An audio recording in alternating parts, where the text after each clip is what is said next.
Hi friends, இன்றைக்கி நாங்கள் பால் கொழுக்கட்டை செய்ய போகிறோம். இப்போ இதுக்கு வந்து பாலை நல்லா கொதிக்க வச்சுருக்கேன். இங்கே அரிசி மாவு எடுத்து வச்சுருக்கேன். இப்போ இந்த பாலை ஊற்றி நல்லா கிண்டி விடுவோம். இப்போ இந்த கொழுக்கட்டை கொஞ்சமாக உப்பு போட்டு நல்லா பிசைஞ்சு விட்டுக்கிடுவோம். பாலை கொஞ்சம் கொஞ்சமாக சேர்த்து இப்படி நல்லா கொஞ்சம் கொஞ்சமாக பிசைஞ்சிக்கோங்க.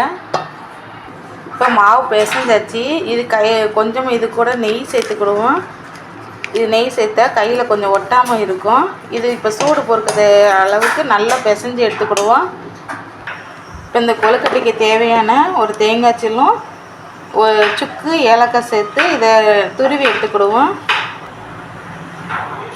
சுக்கு ஏலக்காய் தேங்காய் அரைச்சாச்சு. இங்கே மாவு நல்லா பிசைஞ்சாச்சு. போய் சின்ன சின்ன உருண்டைகளாக போட்டு எடுத்துக்கிடுவோம். பால்ஸ் ரெடி ஆயிடுச்சு. இங்கே தண்ணி கொதிச்சிருச்சு. இங்கே வெல்லம் வந்து பாகாயிடுச்சு.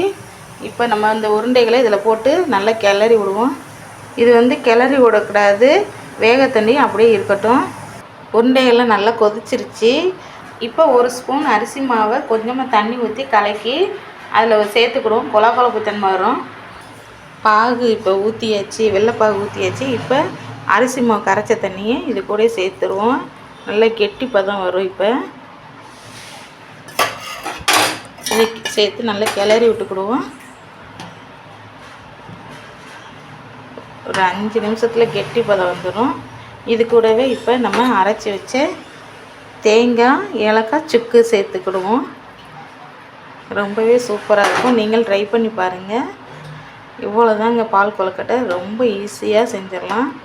நீங்கள் ட்ரை பண்ணி பாருங்கள். இந்த வீடியோ உங்களுக்கு பிடிச்சிருந்தால் லைக் பண்ணுங்கள், ஷேர் பண்ணுங்கள், மறக்காமல் சப்ஸ்கிரைப் பண்ணுங்கள். தேங்க்யூ. பால் கொழுக்கட்டை ரெடி.